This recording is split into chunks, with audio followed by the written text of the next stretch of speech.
Très bien, Monsieur le Président de la région et chers collègues, je salue aussi la présence de l'ensemble des maires qui sont ici présents, puis aussi Monsieur le Président, cher Jean-Pierre. Cher Jean-Pierre, nous nous connaissons bien puisque nous nous sommes rencontrés lors du combat que nous avons mené il y a quelques années, lorsqu'un de mes collègues parlementaires avait eu cette idée lumineuse de vouloir proposer, rappelez-vous, un casque obligatoire pour tous les cavaliers en Provence et en Camargue, même en plus avec le gilet de sûreté, je me rappelle. Et puis j'ai un souvenir aussi particulièrement ému de ce défilé que nous avions fait entre Beaucaire et Tarascon pour défendre notre culture provençale.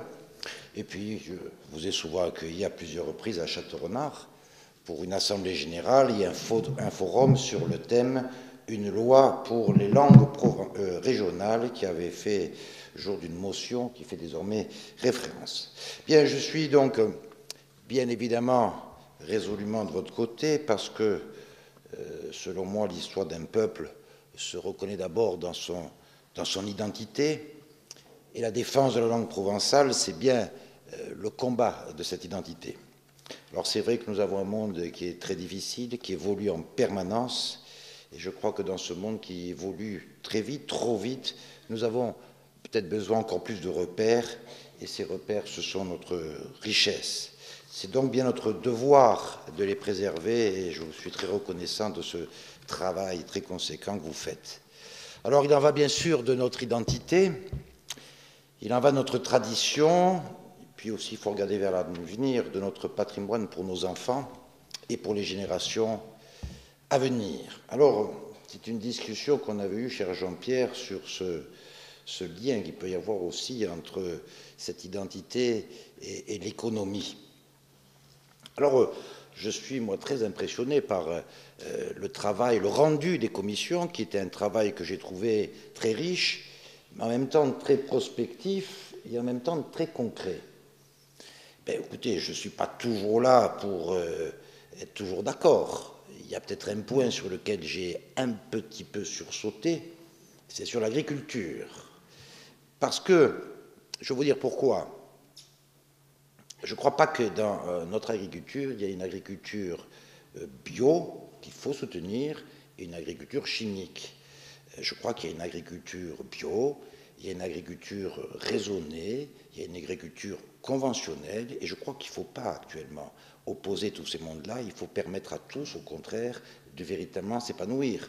De la même façon, je crois qu'il faut soutenir, en effet, les circuits courts. Et je voudrais, puisque Jackie Piquet est là, monsieur le maire de Saint-Pierre-de-Mézoargues, je crois qu'il y a un travail, monsieur le président, qui est fait de façon très conséquente au niveau du pays d'Arles pour développer ces circuits courts. Je crois que de façon générale, il faut développer non pas seulement notre savoir-être, à savoir notre culture provençale, mais aussi notre savoir-faire, et à savoir cette économie locale peut être la vitrine du savoir-faire.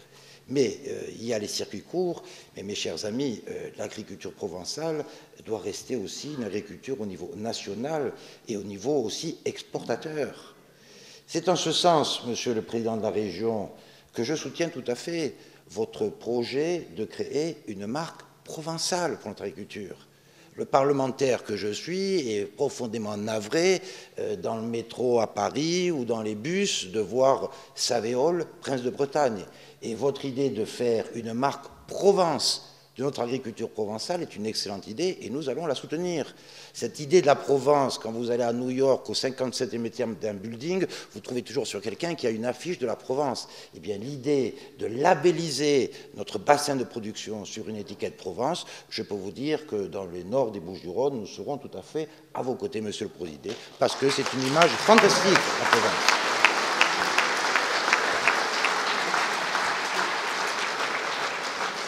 Bien, je ne veux pas être trop long, j'avais dit que je serais bref.